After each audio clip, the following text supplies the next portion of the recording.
Hello everyone, and thank you for watching my channel. If you like what I'm doing here, please consider subscribing, liking, and commenting. It would really help the channel out quite a bit. Thank you very much. The CBS Radio Mystery Theater presents...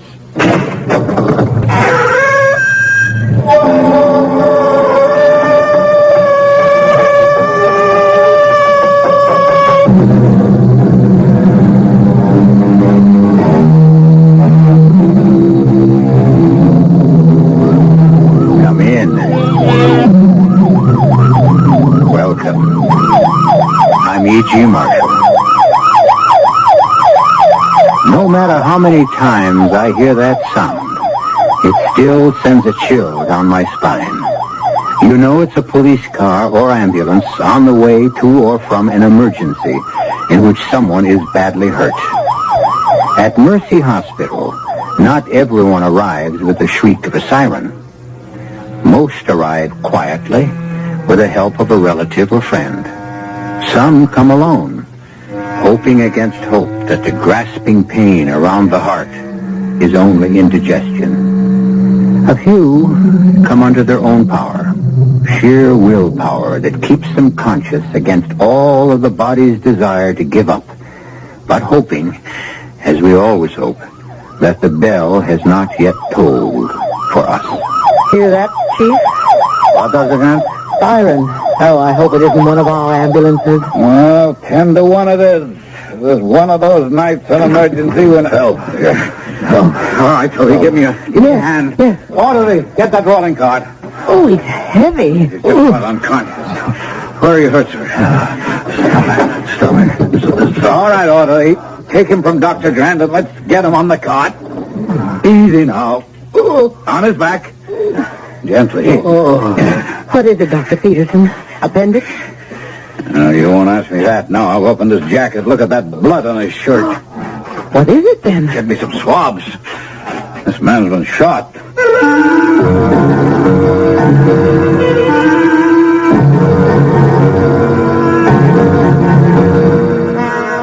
Our mystery drama, The Witness is Death, was written especially for the Mystery Theater by Ian Martin and stars Joan Shea and Ken Harvey. It is sponsored in part by Contact, the 12-hour cold capsule, and Anheuser-Busch Incorporated, brewers of Budweiser. I'll be back shortly with Act One. You've seen the Budweiser commercials on television, and maybe you've wondered how long people have been putting that famous Bud label on things. Well, not as long as the brewers of Bud have been putting things on the label. Things like a list of Bud's most important ingredients. Quote, brewed by our original process from the choicest hops, rice, and best barley malt. And things like the following statement. This is the famous Budweiser beer. We know of no brand produced by any other brewer which costs so much to brew and age. Our exclusive Beechwood aging produces a taste, a smoothness, and a drinkability you'll find in no other beer at any price. Unquote. Yes, brewing beer right does make a difference. Read the Bud label. Taste the king of beers, and you'll agree, when you say Budweiser, you've said it all. Anheuser-Busch, St. Louis. Save a little and save a lot more at the Northwest Federal General Store. That's where you'll find a giant Cracker Barrel of gifts. Gifts for savers by famous makers we all know. The Sunbeam hand mixer, the Schick style dryer, a Presto pressure cooker, and Waring blender. And they're all free or priced for special savings when you save $250 or more. See them all in our newspaper ads. And now you can save at 3 centers of interest in the Great Northwest Territory, on Irving Park Road, on Dempster Street in Des Plaines, and now in Norridge in the Harlem Irving Plaza. So save where you get the highest interest rates allowed by law, and get free gifts too, from the Cracker Barrel of gifts now at Northwest Federal Savings. But come in soon. Some styles and colors are limited. 1 gift per family, please. Offer good for a limited time only. Remember, it's Northwest Federal Savings Time, 53 hours a week.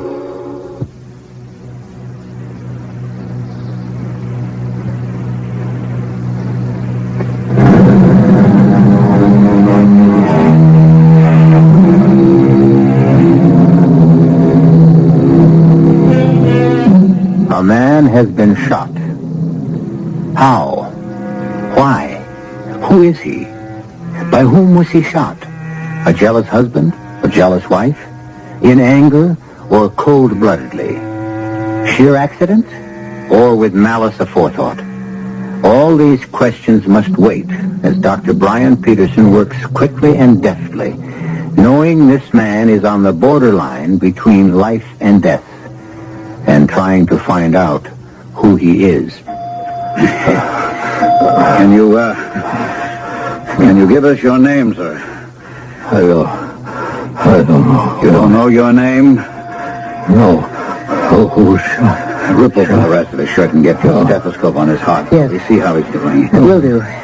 Sir, can you hear me? No. Damn, he wasn't shot all that recently. He must have hemorrhaged internally like mad. Orderly, you and the nurse take him straight to emergency. Alert Dr. Aiello. We're going to need anesthesia. He doesn't look like the kind of man to get mixed up in a shooting. Looks can be deceiving, as you'll find out. MS intern. Is he going to die? Not as long as he's breathing. Nurse, get me some gloves. I want a good look at that bullet wound. Swab out the area again, Doctor. See the wound? Yes. It's small. Definitely point of entry. Just one shot. That's all I see. All right, thank you, Miss. Oh, get me a probe and some retractors. Thank you. Now, let's have a better look. It was no toy bullet. Heavy .38 could be a police special. And the bullet's still inside. All right, get us an emergency OR, Doctor. We're going to have to go in. Doctor, should you risk operating without a release? I mean, who knows who this man is? Oh, we have information. We know he's white, male, and from his hands, I'd say some kind of workman. The police will have to take it from there. Murder. Someone tried murder. It's all right, sir. We are doctors. You're in a hospital, and you're safe now. What's your name? Name. No. I don't remember nothing except tried murder. Okay, Toby. Go call the police. Then come up to OR. You can scrub and assist me on this one.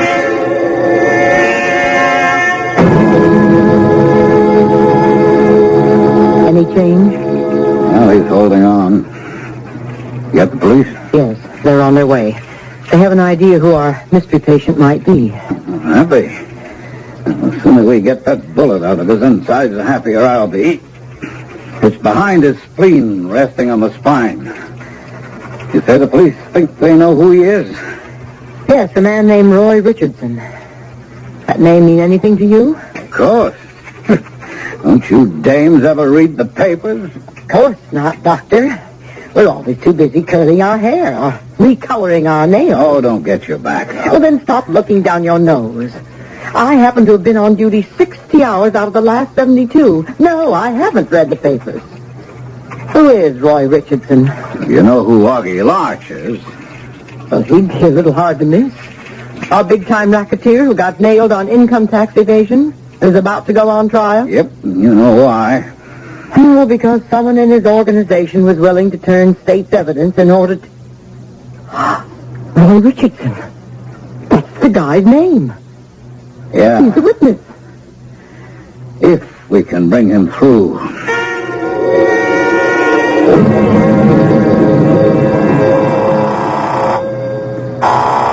Yeah? Augie, Who's this? Johnny Angel. Where are you? The hospital. You know that. You dropped me after we fought. Okay. I just had to be sure. Your phone safe? Yeah. It's a public phone right here. When you hold a big yap, just give me the number. I'll call you back on a safe phone.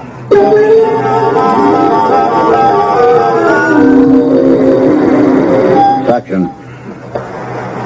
Cut off that bleeder, Toby. Retractor. Clamp. Tied off, Dr. Peterson. Yeah, that's a little better. Now we can see what... Oh, there's the trouble. It's a big slug with lots of velocity. Must have bounced around plenty. Bullet forceps, nurse. There's the baby. Yeah, 38, all right. Soft-nosed. Just hope we don't have too many intestinal perforations. Hold on to that, nurse. Please hold on.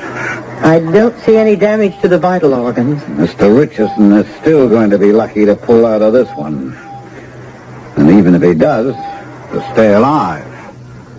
One way or another.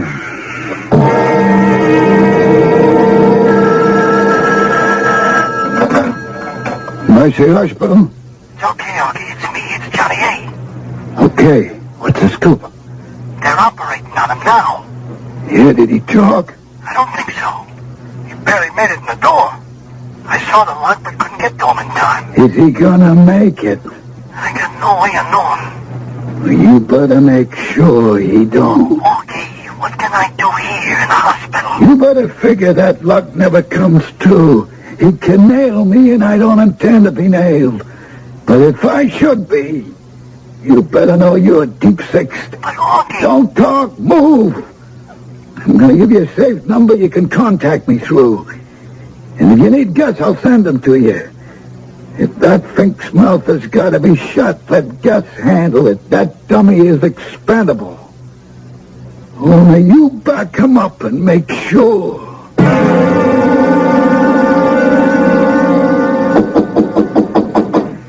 In. Dr. Peterson? Oh, yes. Detective Sergeant Sam Marshall. Oh, how are you, Detective? I'm sorry to have kept you waiting, but I just got down from the operating room. How's your patient? Good constitution. He came through a very tough operation very well. He's going to live then? Well, I can't tell you that. The next 24 hours will tell. I understand he was in no condition to talk when he got here. That's right. Or give his name? That's right. Just something about murder. But I had a notion from Dr. Grant, who reported the bullet one, that you had a pretty fair idea who he was. Well, we know that a witness in a trial due to start next week against Augie Larch disappeared last night, or at least somewhere between midnight and 8 this morning. Roy Richardson. Yeah. We've been keeping his picture out of the papers to protect him. It looks as if you didn't do a very good job of that, Sergeant. Richardson was the one who ducked us. Is this the man you operated on, Dr. Peterson? Well, no. No, I've never seen this man before in my life. That's the way a cop's life goes, Doc. Now I've got to open a new file. Who the devil is your John Doe? Well, we found no identification on him. Looks like that's your problem, unless... Unless what? Well, unless... I guess everyone can't resist trying to play cop, Sergeant, but when this man got to the hospital, he'd been carrying that slug in him for some time. I don't see how he could have made it on his feet for so long unless... Uh-oh. What is it? Look down there. There's a parking lot for the hospital. See that car down there? Next to my red convertible? Is that yours? No. I hope I can do a better job of parking than that. Anyway, isn't that space reserved for doctors? Yes, but it's also right near the emergency entrance. Come on, Sergeant. Maybe we can find out the easy way who Mr. Roy Richardson isn't and just how he's mixed up in this.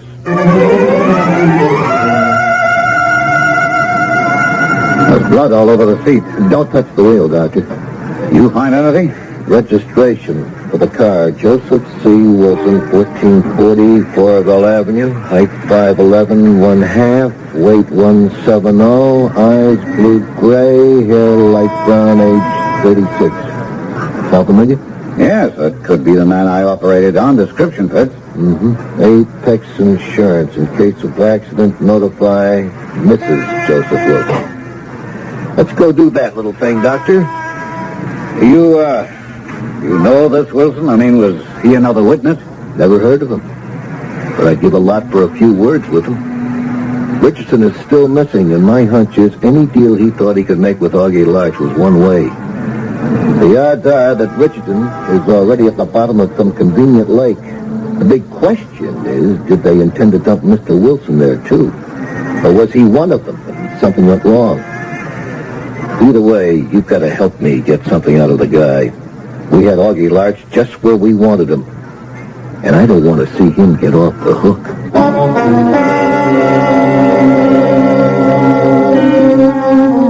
All they that take the sword shall perish by the sword.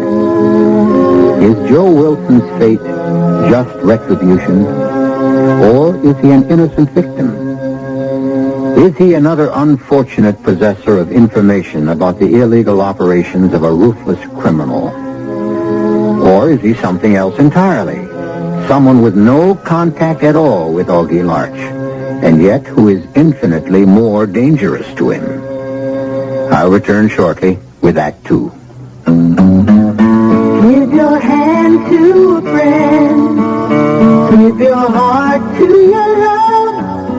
But give your cold kiss to contact. The good, the better. 6 or 3 or what? Please don't give me problems. I'm catching a common cold.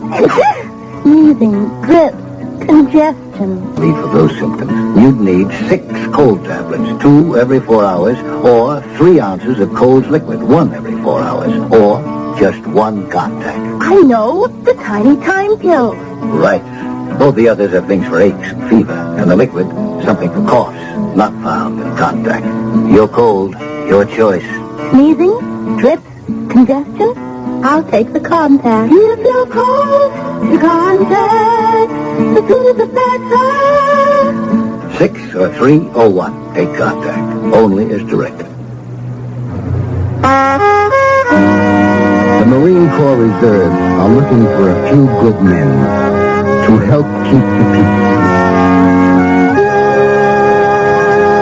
We're looking for men who understand that nobody likes to fight, but somebody has to know how.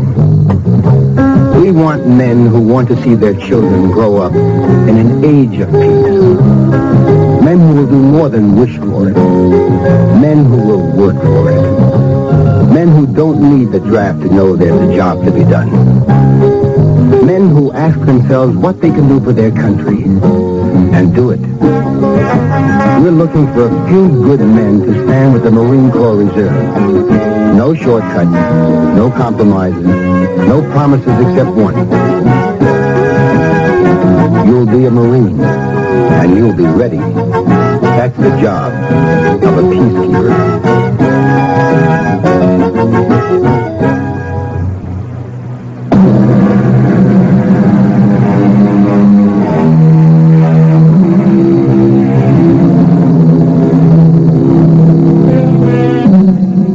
At the hospital, in the intensive care unit, lies the man for whom we seem to have found a name.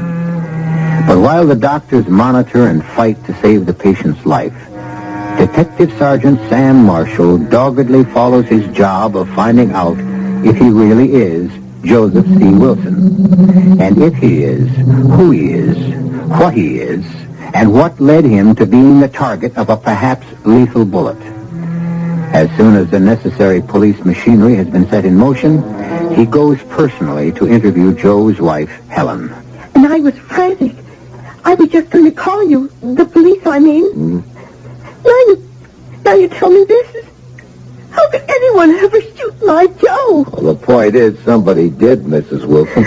Now, I've seen a picture of him. There's no doubt it's your husband. But why? Joe didn't have any enemies. Not that kind, anyway. What does your husband do for a living? He's a plumber. Does he have a partner? Work for a firm? No, he's just in business for himself. Does he stay out much nights? Oh, not Joe.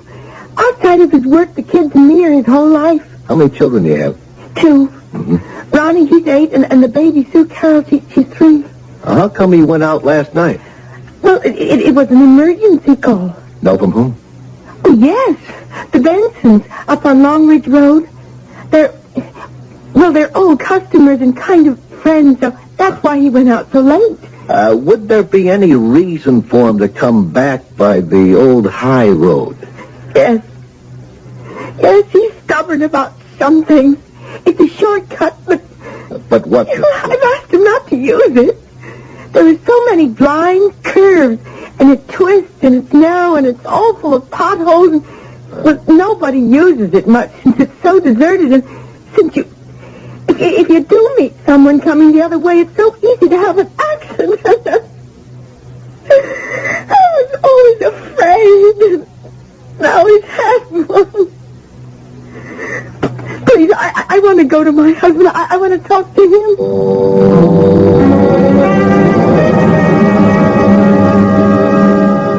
Morning, Mr. Wilson. I'm Dr. Peterson. How am I doing, Doc? Thanks to a good, strong constitution, fine. You got any pain? Some. Helen. Does Helen know about me? Yes. What happened? Oh, just that you were shot. That's all any of us knows yet. There, is a detective of police down in my office who would like to... I want to see my wife first. Yes, she's right outside.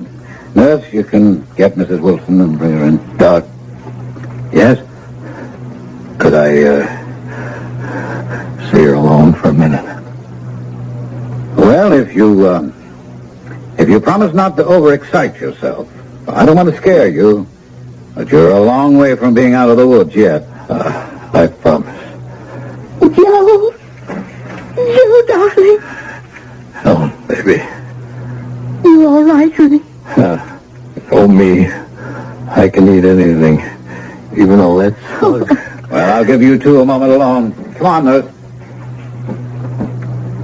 Joe, what happened? They're gone. They just stepped outside the door. What are you mixed up in? I'm not mixed up in anything. Why are you so scared? You got shot, didn't you? I want to know why. I can tell you, but I'm not so sure about... Oh, why did I take that shortcut after all the times you asked me not to? Helen, I think I saw a guy murdered. And I don't want to start throwing any weight around, Doctor, but if there's any possibility your patient in there may die, I need a statement and some information from him. I don't know if I can permit that, Sergeant. His wife was allowed to see him this morning. Only for a little while, and only if she didn't allow him to get overexcited. I promised to take it easy. It's just... Well, Roy Richardson is still missing. Without him, we have no case against Augie Larch. Very well, then. But a few minutes. And I'm going to be in there to make sure you don't upset him. Be my guest. Why should I upset him if he's got nothing to hide?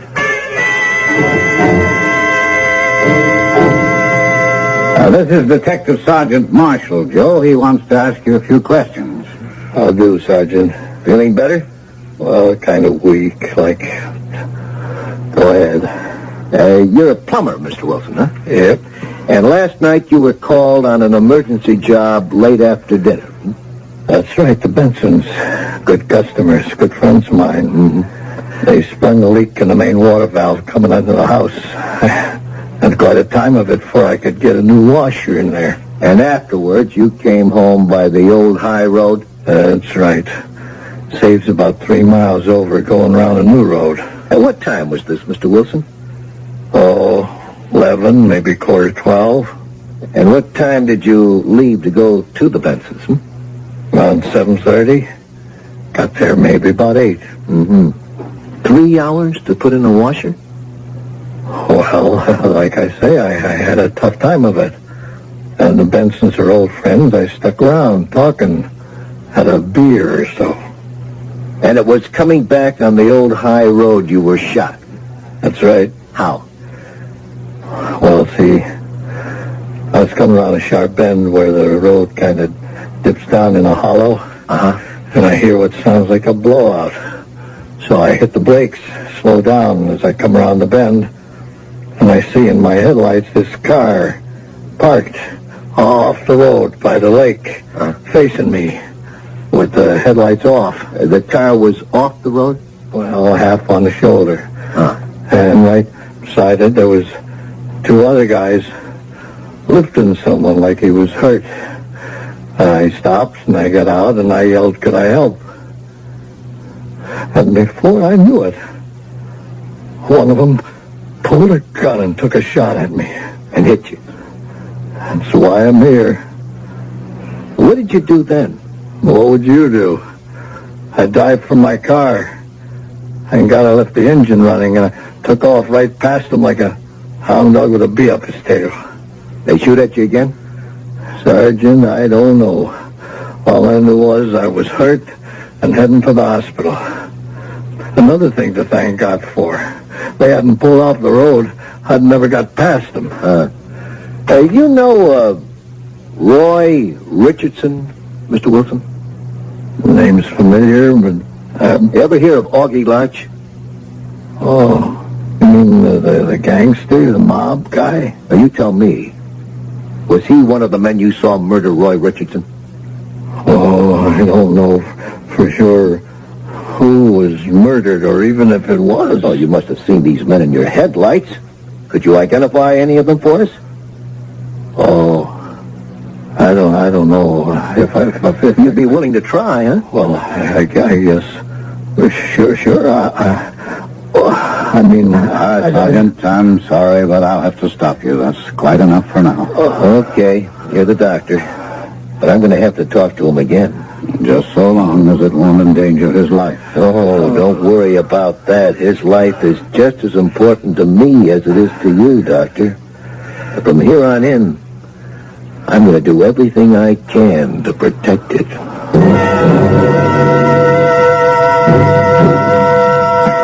I haven't told the kids about you yet, Joe. Because all day I've been doing a lot of thinking. What kind of thinking, Helen? You got yourself mixed up with some real bad, no-good trash. Don't you think I know that, Helen? They left me with a big enough message to remind me. There are messages from the other side, too. You know, there's a policeman on guard outside your door. Why? Joe, darling, those men, or the one who shot you and the other one, could you recognize them if you saw them again? I'm still mixed up. Like sometimes I tell myself I'm not 100% sure I could. And then I shut my eyes. And I know I could pick them out in that jam-packed ballpark. But if I really had to tell the truth,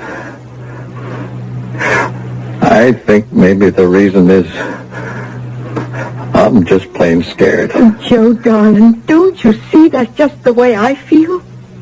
I don't want you to identify those men, even if you could. They've done enough to you already. I don't want you to take any chances they'll do any more. Still, Helen, I gotta do what's right. Why? You didn't ask to get tangled up in this filth and crime? You want all of us to creep around scared to death from here on in if you identify these men? Ronnie? Sue Carroll? Me? But look at what happened to you already. But, Helen, it's like I'm a citizen. If I've got rights, I got duties, too. Joe, promise me you'll stay out of it. That's the only way all of us can be sure we'll be safe, especially you.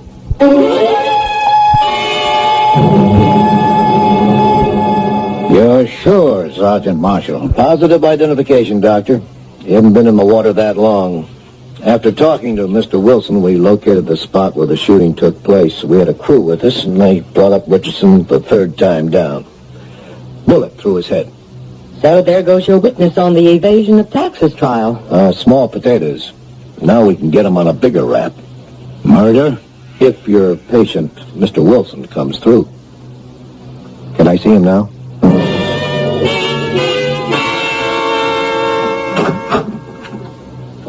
I'm sorry to have to break in on your visit, Mrs. Wilson, but Sergeant Grant has to talk to your husband. More questions, and not so much this time. I had a copy of the transcript you made to me this morning typed up. I'd like to get it signed. I'm not going to look at your pictures. Why not? For the same reason I won't sign this statement. I can't identify the men.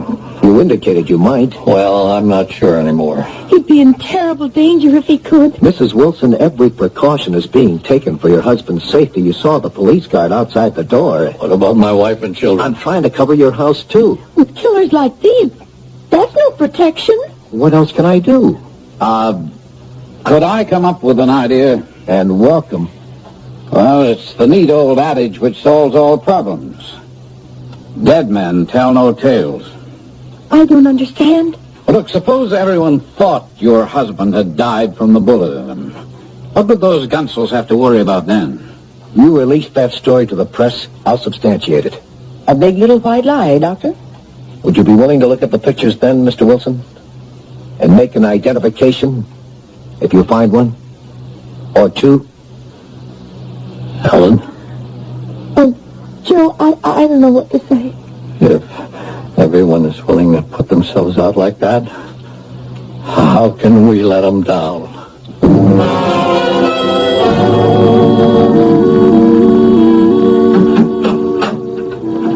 Morning, Joe. Well, how's it going today? Well, I ain't ready to take on Muhammad Ali, but I'm getting there. Well, this may give you a lift. The morning paper, page 1. Shooting victim succumbs. Joseph Wilson, age 37, died at Mercy Hospital last night as the result of a mysterious bullet wound inflicted while he was driving along the old high road. Wilson, a plumber by trade, leaves a wife, Helen, and 2 children, ages 8 and 3. Let me see that. Well, you have the right. Not many men get to see their own obituaries. Sure gives a man a funny feeling. I'll bet. The victim's will said he will be buried in Clendon Cemetery. That policeman sure did it up thoroughly, didn't he? Well, they could scarcely release a story that you died without being nice enough to bury you. At least now the killers are off your trail. Hello, Augie? Johnny A. You seen the papers this morning? Good news, nothing. Forget it. I'm telling you, the guy ain't dead. About a half hour ago, I seen his wife sneak into the hospital. And just to make sure, I took a chance and went by his room at the hospital just a minute ago. There's still a cop outside the door. You don't need fuzz to guard a dead man.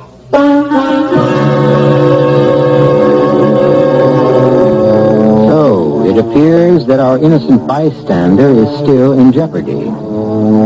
As a brilliantly performed operation saved his life, only to have it threatened once again. I'll return shortly with the answer to that, and Act 3. Inside you're free. Inside you're free after all. You hear freedom spirit like a wild bird's call. Inside you're free. Inside you're free after all. Living free. Living free. You feel like breaking loose, and so off you go in a Skyhawk. Buick's sleek, low-slung 2+2 road machine. Its streamlined nose thrust rakishly ahead. Its spirited V6 engine supplying the motion. All of a sudden, living free becomes second nature. Skyhawk. Catch one at your Buick dealer now. Inside you're free. Inside you're free after all. Living free. Living free. Living free. Hi, Mal Belair's here with an interesting fact about water. Brought to you by your local Culligan man. Did you know that in the United States, there's almost 20 times as much water in the ground as there is water on the surface? For example, Florida alone has more underground water than all the water in the Great Lakes combined. And speaking of the Great Lakes, there's a popular misconception that Lake Michigan water is soft. However, According to a government study, to be classified as soft, water must contain less than 3.5 grains of hardness per gallon. And Lake Michigan water contains about 8 grains of hardness per gallon.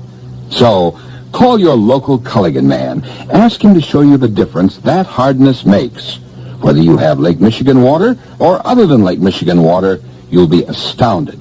There's no cost or obligation, so call your Culligan man today. You'll find him underwater in the Yellow Pages. This is WBBM Chicago, News Radio 78. The time is 11:06. It's 10 above at Midway. It was Robert Burns, the Scottish poet, who penned the lines, "The best laid schemes of mice and men gang off to gley."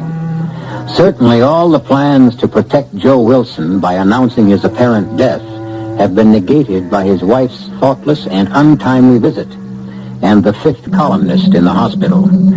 Unfortunately, the doctors and the police are unaware of this. Still, what can men, even as desperate as Augie Larch, do to stop Joe from identifying them now? It ain't good enough, Johnny. But Augie, what else can I do? I don't know. What a fool I was to be with you when we rubbed out Richardson. The way it was, we didn't have time to handle it any other way. All I know is this isn't just beating a little income tax evasion.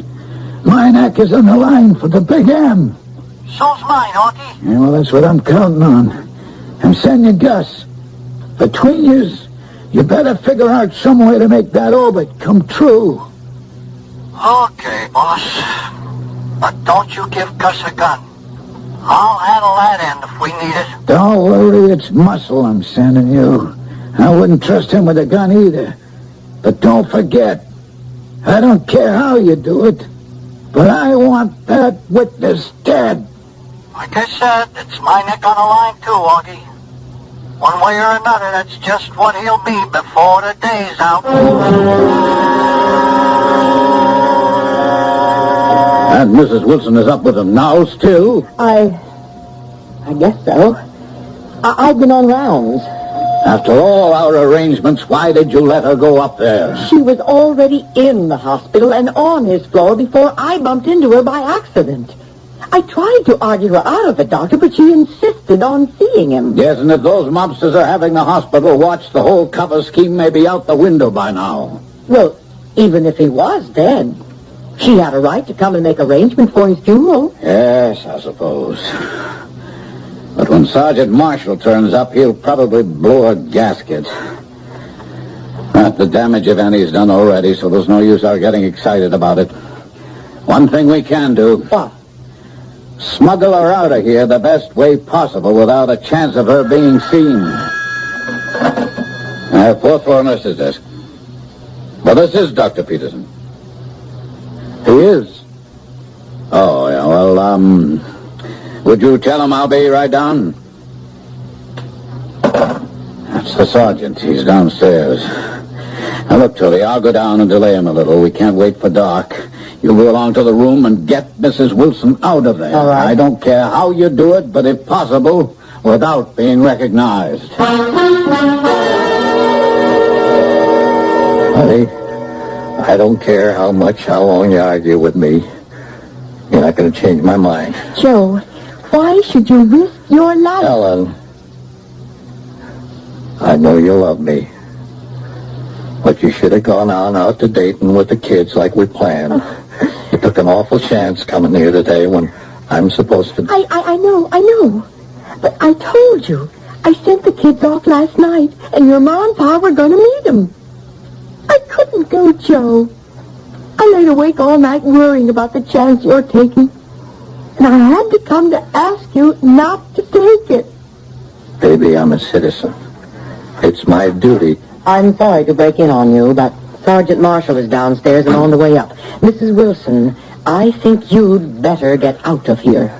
Helen, if you listen to the doctor and me, you go. You let me do what I have to. Joe. If I'm going to live, I have to live with myself. And there's only one way I guess I can do that.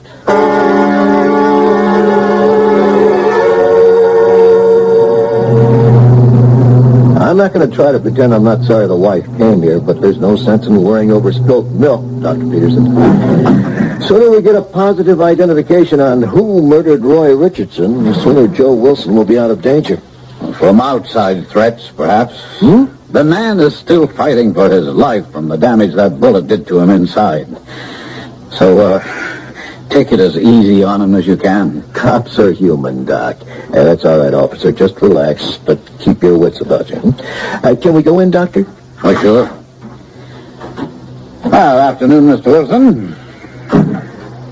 This shouldn't hurt too much. I've brought some pictures, so it wouldn't be too heavy. I had the computer select them so you didn't have to wade through the whole mug file.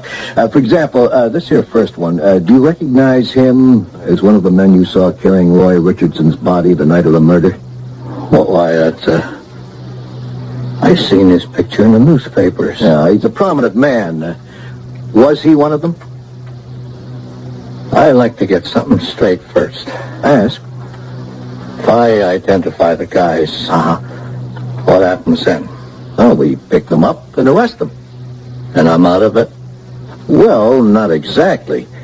Why not? Because your statement would not be admissible in court unless you're there to be questioned not only by the state, but counsel for the defense. Due process of law. I see.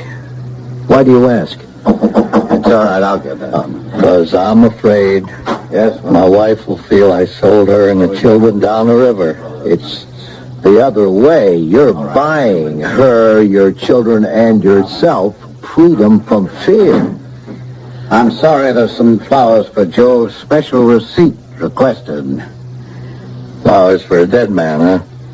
There's a card. Here.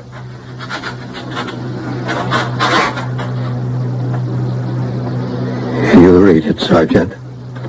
Joseph C. Wilson, room 412. Best wishes, Joe, from your watchful friends, both here and in Dayton. That's right.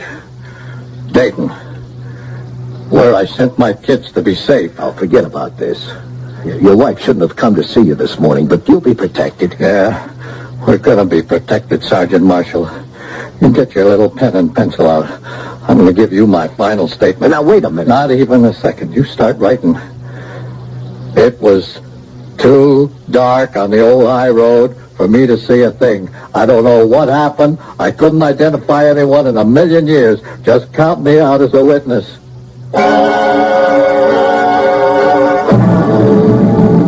Oh, Toby, you look bushed. Tired enough to step out of channels and say to the chief of staff, so do you. Well, it's an occupational hazard. Can't you take a break? No, sir. I have emergency clinic from 8 to 12. How about you? Oh, 24 hours a day for me. Cheer up. The further you go, the worse it gets. Well, happy clinic. Oh, it shouldn't be too bad. It's a Tuesday. Tuesdays always seem to be slow for some reason. Well, then, let's hope it runs true to form. Okay, Gus. Let's try to forget your belly and concentrate on what you need clinic service for, huh? Oh, yeah, sure. I got a bum ankle. Yeah. Concentrate on your ankle. Yeah. It's sprained. It hurts like hell. Maybe it's even broken. Okay? Yeah. Now, it's dark enough. Let's go. Next? Hi, Doc. Not so busy tonight, huh? Which makes doctors thankful for small mercies. Well, I guess you're all right. What's the matter with your friend? Well, we was visiting a friend here in the hospital. Yeah. And on the way out, I turned my ankle on a step coming down to the front door. Oh, the pain. On the steps down, leaving the hospital? Well, let's have a look. Which ankle? Right, Doctor. Yeah. I don't see any evidence of... Well, now we're all alone. Can you see this, Doctor? A gun? That's right. Well, you must be paranoid. One shot in this whole hospital. Wouldn't hear a thing. New silencer, see? Close the door, Gus. Right. What is it you want? Get us in to see Joe Wilson. And get us out with him. You ought to be able to figure a way. but real quick. Do you really think you can parade me through the hospital at the point of a gun? Even a silenced one? No parade, Doc. Nobody's going to pay us any attention. You're already dressed the part. Gus on a rolling cart like this here. You get me a set of whites like an orderly. We're taking poor Gus and his badly sprained ankle to X-ray or wherever. Now let's stop stalling and get moving. Okay, Gus, you just lie down. Yeah. Now, Doc, you on the front end of the cart, me pushing in the back. Only stay on the side, real close.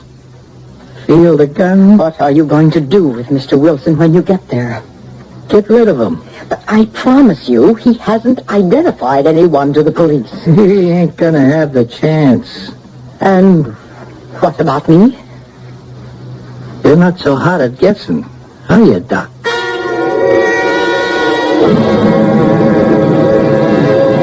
Hi, Toby. Dr. Grant. What you got there? Badly sprained ankle, Doctor. Maybe a break. Going to X-ray. Why don't you let the orderly take him? Let's us have a cup of coffee. I'm afraid I can't, Doctor. This is a little more serious than that. It looks like he has a lecturus pylorum. And I'm afraid the constrictor pharyngus may be involved. The constrictor for... You know how dangerous that can be, Doctor. There may even be a break involved. I want to stop that if it's possible.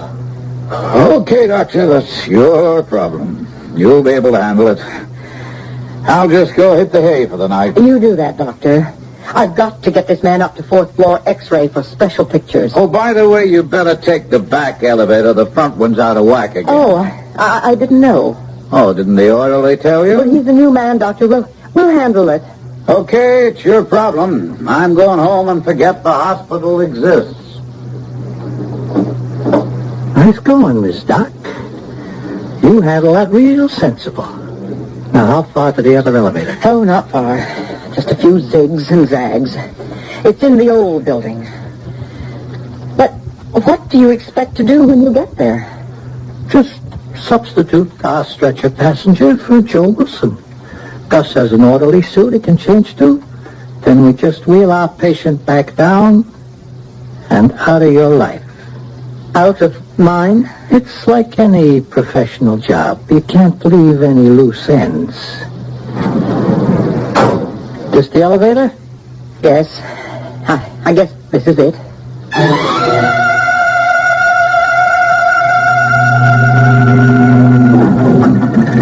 Now look. This is the last lap. So far, everything has gone pretty smooth.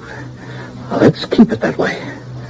Okay, Gus, you all dressed? Yeah, these white things feel nice. Fine. Just let's concentrate on trundling this cart past that cop with the doctor's help and pick up our boy. Now, when we get to the cop... You already got to him, Johnny Angel. That's a police positive in your back. Just don't move. Or you, Gus. I got 3 guys covering you. Step aside, Dr. Grant. Don't try it. Oh! Damn. You shot me. I warned you. Okay. Oh, I guess you got me all the way. But Augie and Arch ain't getting off scot-free. Don't worry. Joe Wilson will be able to identify him now. How come you nailed me? Oh, you shouldn't fool around with doctors, Johnny, eh? Male or female. You're just not smart enough. What do you mean? Well, you tell him, Doctor. Well, Gus was supposed to have a sprained ankle. When Dr. Peterson asked me what was the matter with him, remember what I told him? Some double talk. I said he had an erecturus pylorum. Yeah, what's that mean? It's a very small muscle at the base of the hair follicles. You gave me the old double O. Yeah, not the ankle. A muscle at the base of each hair in your head. It's enough to make your hair stand on end. Isn't it, Johnny Angel?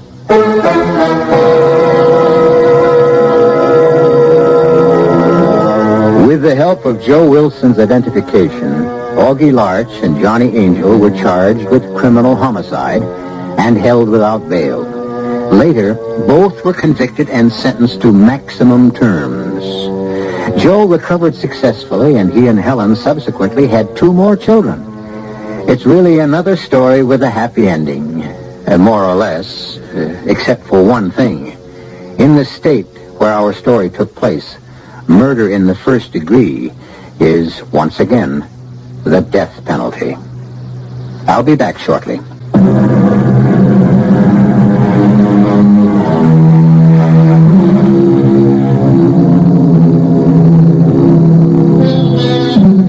The one thing that remained strongest in Joe Wilson's mind after the horror and pain of his experience had faded was the decision he had come to, finally, to make the identification.